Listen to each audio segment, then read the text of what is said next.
Hai Opiners, sudah siap menjelajahi dunia peluang? Pada video pembelajaran kali ini, kita akan membahas dasar-dasar dan nilai peluang. Yuk disimak!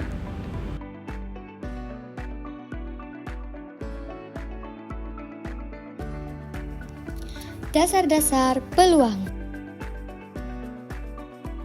Peluang? Peluang itu apa sih? Peluang secara bahasa artinya kesempatan. Peluang dalam matematika artinya ukuran dari kemungkinan terjadinya suatu peristiwa atau kejadian.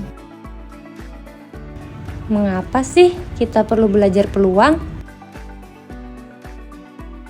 Peluang membantu kita membuat keputusan yang lebih baik dalam kehidupan sehari-hari.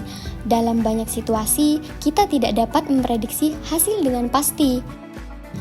Memahami peluang memungkinkan kita untuk mengukur kemungkinan berbagai hasil dan memahami lebih baik ketidakpastian yang ada. Pernahkah kamu memperhatikan langit yang gelap dan mendung? Lalu bertanya-tanya, apakah hujan akan turun atau tidak? Saat melihat awan yang tebal, kamu mungkin memperkirakan kemungkinan hujan. Apakah kamu merasa ada kemungkinan besar hujan akan turun? Atau mungkin kamu berpikir bahwa awan tersebut hanya akan membawa cuaca dingin tanpa hujan? Nah, prediksi seperti itu adalah bagian dari konsep peluang. Ayo kita pelajari beberapa istilah penting yang sering digunakan dalam pembahasan ini. Percobaan adalah kegiatan yang menghasilkan satu atau lebih hasil. Hasil percobaan merupakan luaran yang dapat terjadi di dalam suatu percobaan. Ruang sampel adalah himpunan yang memuat semua kemungkinan hasil dari suatu percobaan. Anggota ruang sampel dinamakan titik sampel. Kejadian merupakan himpunan yang memuat hasil percobaan dengan kriteria tertentu. Lalu, bagaimana cara menyusun ruang sampel?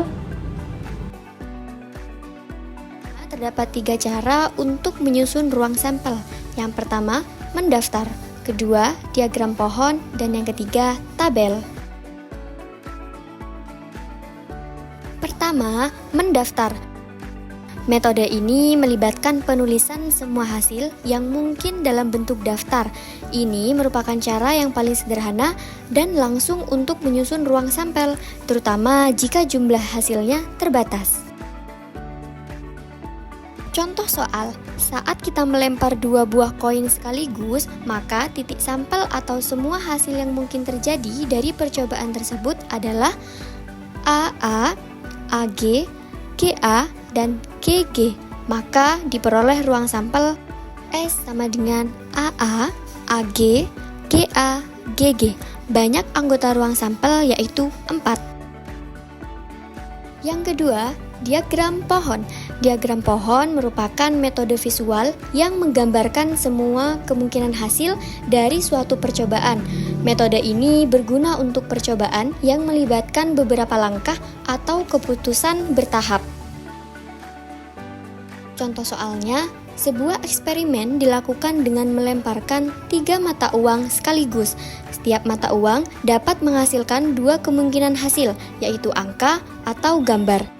Kemudian, berdasarkan eksperimen ini, buatlah diagram pohon kejadian yang menggambarkan semua kemungkinan hasil dari pelemparan 3 mata uang tadi. Jawabannya, berdasarkan diagram pohon tersebut dapat ditentukan ruang sampelnya, yaitu S sama dengan AAA, AAG, AGA, AGG, GAA, GAG, GGA, dan GGG. Cara yang ketiga yaitu tabel. Metode tabel ini menyajikan hasil yang mungkin dalam format tabel yang membantu mengorganisir data dan membuatnya lebih mudah dibaca. Tabel dapat digunakan apabila anggota S-nya sangat banyak. Contoh soal, 2 dadu dilempar bersama-sama. Banyaknya anggota ruang sampelnya adalah sebagai berikut. Selanjutnya yaitu nilai peluang. Peluang suatu kejadian. Peluang di sini dinyatakan dengan angka antara 0 dan 1, di mana 0 berarti kejadian tersebut tidak mungkin terjadi. 1 berarti kejadian tersebut sudah pasti terjadi. Angka di antara 0 dan 1 menunjukkan tingkat kemungkinan. Semakin dekat ke 1, semakin besar kemungkinan terjadinya kejadian tersebut. Untuk contoh peluang yang bernilai 1 dalam kehidupan sehari-hari yaitu kematian. Salah satu hal yang pasti dalam kehidupan setiap makhluk hidup adalah kematian, baik itu manusia, hewan, atau tumbuhan. Setiap makhluk yang lahir di dunia ini pada akhirnya akan mengalami kematian. Jadi, jika kita berbicara tentang peluang, kita bisa dengan yakin mengatakan bahwa peluang seseorang akan mati suatu saat adalah 1, meskipun waktu dan cara kematiannya tidak bisa diprediksi. Selanjutnya, contoh peluang yang bernilai 0 dalam kehidupan sehari-hari adalah kucing mengeluarkan api. Jika kamu mencari kucing yang bisa mengeluarkan api, maka peluangnya adalah 0. Kucing memang bisa lucu, tapi mereka tidak bisa berfungsi seperti naga. Lalu, bagaimana menentukan nilai peluang lainnya yang tidak bernilai 0 atau 1? Rumus peluang secara sederhana dapat dihitung dengan rumus yaitu PA sama dengan NA dibagi SA. Contoh soal 1. Ada sebuah dadu 6 sisi dilempar sekali. Hitung peluang munculnya angka genap. Penyelesaian untuk soal nomor 1, ruang sampel S untuk pelemparan sebuah dadu adalah 1, 2, 3, 4, 5, dan 6. Angka genap dalam dadu adalah 2, 4, dan 6.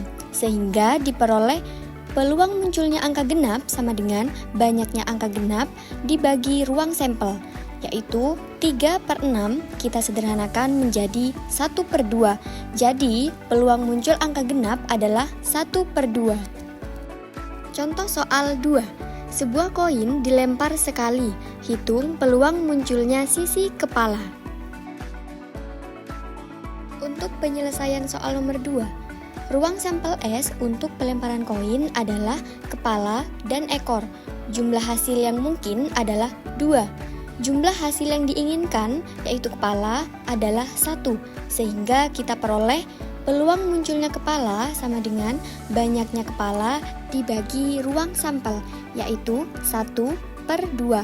Jadi, peluang munculnya kepala adalah 1/2. Yeay! Apakah kalian sudah paham dengan materi yang kita bahas? Jika kalian ingin mengukur seberapa baik pemahaman kalian, ayo jelajahi soal bersama Opin. Ini saatnya menunjukkan sejauh mana kalian mengeksplor materi.